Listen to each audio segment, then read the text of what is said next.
एक समय की बात है, एक छोटी सी बिल्ली जैसे ही बड़ी हुई, वो बहुत ही खुश थी।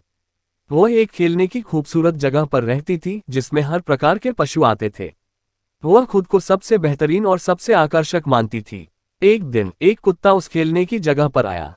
कुत्ता भी बहुत ही सुंदर था, लेकिन वह बहुत ही विनम्र और सजीव था। उसने बिल्ली से मिलकर बात की और दोनों अच्छे दोस्त बन गए। दोनों मिलकर खेलने लगे और वे बहुत ही अच्छा समय बिता रहे थे। बिल्ली अपनी बेहतरीनता को बरकरार रखने के लिए हमेशा कोशिश करती थी, जबकि कुत्ता सिर्फ मजे करने का आनंद लेता था। एक दिन खेलते समय बिल्ली ने कुत्ता से कहा, तुम्हारा तरीका खेलने का बहुत ही घातक है। तुम्हें मेरे तरीके का सीखना चाहिए, तभी तुम अच्छे खिलाड़ी बन सकोगे। कुत्ता ने उसके वचनों को गंभीरता से सुना और उसका उत्तर दिया, दोस्त, हर किसी का तरीका खेलने का अलग होता है। मैं खुश हूं जैसे मैं हूं और तुम जैसे तुम हो। हमें एक दूसरे को स्वीकार करना चाहिए और हमेशा मिलकर मस्ती करना चाहिए। बिल्ली को यह उत्तर बिल्कुल अच्छा नहीं लगा। वह कुत्ता को अपने तरीके का खेलने के लिए मना कर दिया और अपने तरीके के अनुसार खेलने के लिए कही। कुत्ता ने इसे स्वीकार किया और उन्होंने खेलना जारी रखा, लेकिन वह अब थोड़ा सा चिंतित था। वह महसूस कर रहा था कि उसका दोस्त उसे अपने साथी के रूप में नहीं मान रहा था।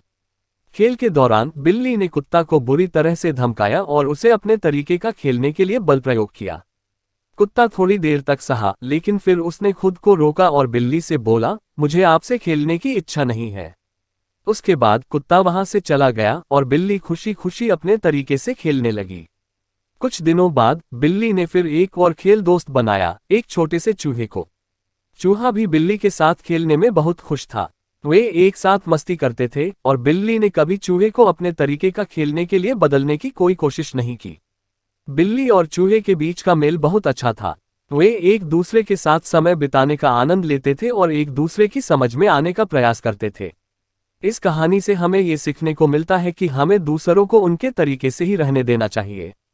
हम सभी अलग अलग हैं और हमारे पास अपने खास गुण होते हैं। हमें दूसरों की समझ में आने की कोशिश करनी चाहिए और उनके साथ खुशी खुशी मिलकर मस्ती करनी चाहिए।